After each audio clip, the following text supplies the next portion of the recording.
gang, what's up? Welcome back here to another edition of Intuitive Angling, and really appreciate you guys carving some time out of your day to check the video out. Always grateful for that. And for the people that watch this video, you're going to be glad you did at the end of this video, because guys, I'm going to share with you something that I have never shared with anybody before on YouTube. This is one of those things I've kept to myself. Decided it was time to release it to the public. So if you're here for the video to see this, you're going to benefit greatly from this by the end of the video, I can assure you.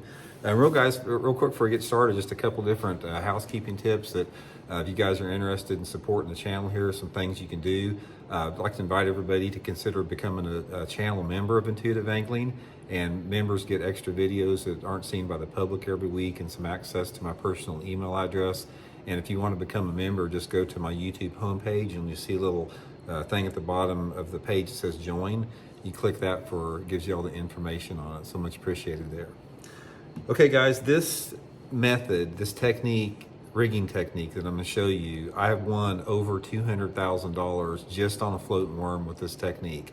The two Megabucks finals, Bassmaster Megabucks finals, I caught completely on this. I actually would have won both of those tournaments, both of those Megabass tournaments on the floating worm, but I had some fish jump off that cost me win, and I was leading one of them going into the last day. The other one I was, I don't know, second or third or something like that.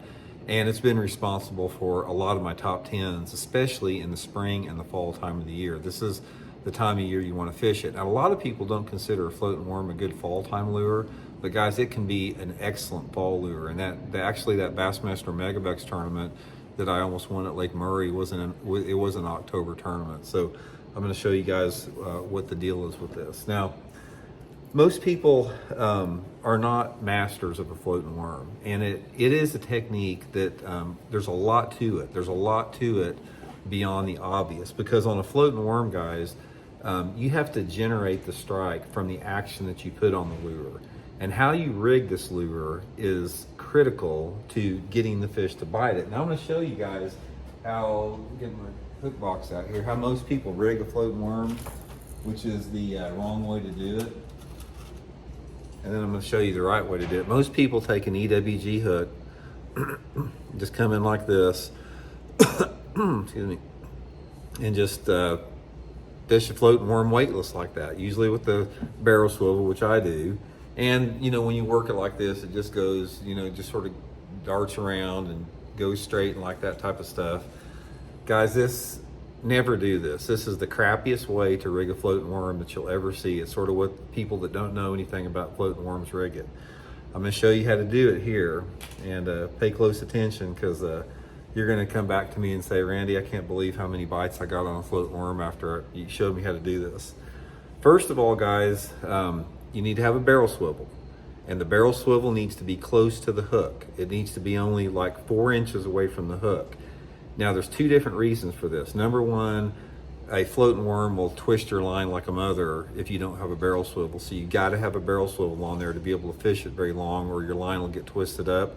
But another aspect about it, especially in clear water, is I think the barrel swivel is a strike attractor to bass, because they think this floating worm that I'm going to show you how to hook up here is following something. This may be just like a little minnow, and they're thinking that worm is after that minnow because this barrel swivel is always in front of it.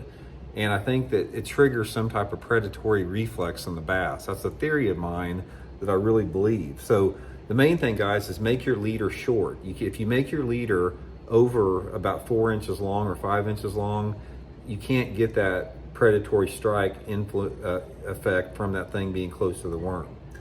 The next thing you do, guys, and this is one of the big things, you go to a small number 1 straight shank hook. Now this is critical right here. Most people would put like a number 3 or number 4 hook in there, and the neighbor's starting to mow over there. I was going to close the garage door.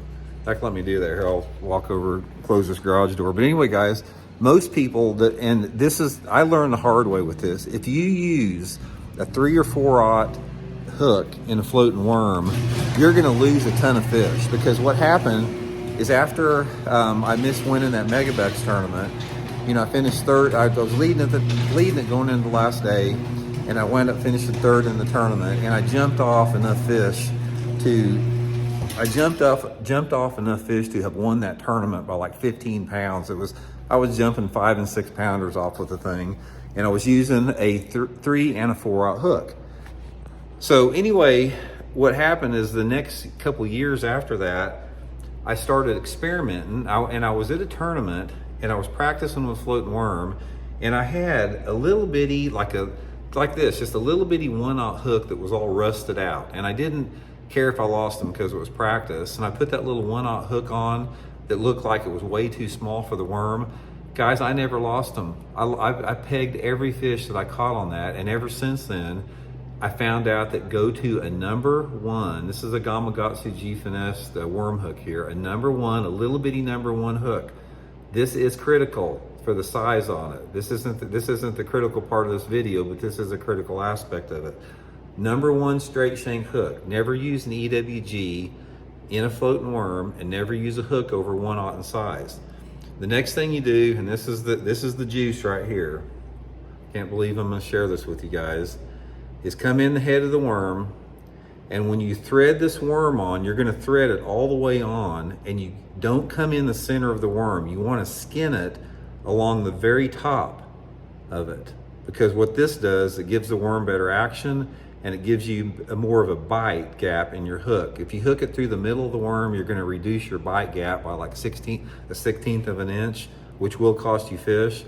So take your time, you're coming just a fraction of a centimeter underneath the outside of this. It's right along the top, and you wanna go to the bottom of the egg sac. See the egg sac right there on the bottom? We're gonna go all the way to the bottom of the egg sac, threading it on.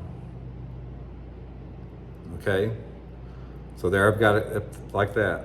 And then the next thing we're gonna do, we're gonna bring it up slowly, and we're gonna keep it just like this. That's the way you're gonna have it, like that.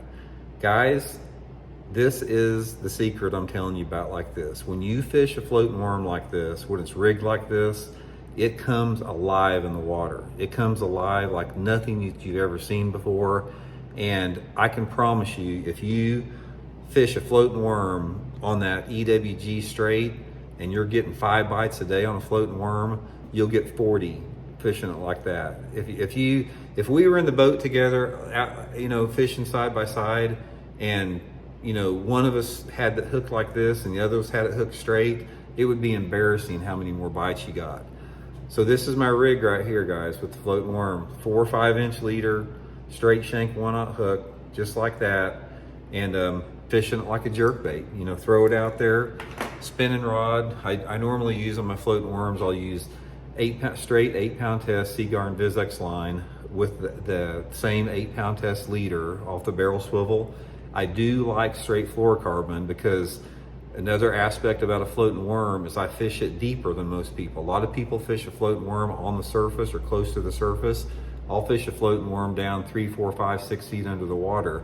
Throw it out, and that's why you need the fluorocarbon line. You don't want that braided line to be seen in the water. Just throw it out there and just twitch it like a jerkbait. And depending upon the clarity of the water and the water temperature, that's when you have to dictate as far as how deep you want to fish it. But most people don't consider a floating worm that you can fish it deep. But guys, I have waxed them fishing the thing deep. I remember we were fishing a Bassmaster Top 150. I made a top 10 in years ago down at Lake Lanier in Georgia in November. And the water was real clear down there, and there were some lay down trees, and I was throwing that floating worm out there and letting it sink down 5 or 6 feet deep and twitching it around those submerged trees, and I could barely see it down there. It was down there so deep, those fish would just swim out of that tree and just grab that floating worm and swim off with it. But guys, you can thank me later on this. I have never talked about this before, so if you've watched this video, you've learned something that if you keep it to yourself, it would probably be better off with that. And I just wanted to pass that along with you guys, because I've had so many fun, just unbelievable, enjoyable days like that. But just try it, guys, this fall. They'll bite it right now. Best months, in my opinion, are October and November, and then again in the month of April and May also for a floating worm. But anyway, I hope it helps you guys catch some. We'll talk later.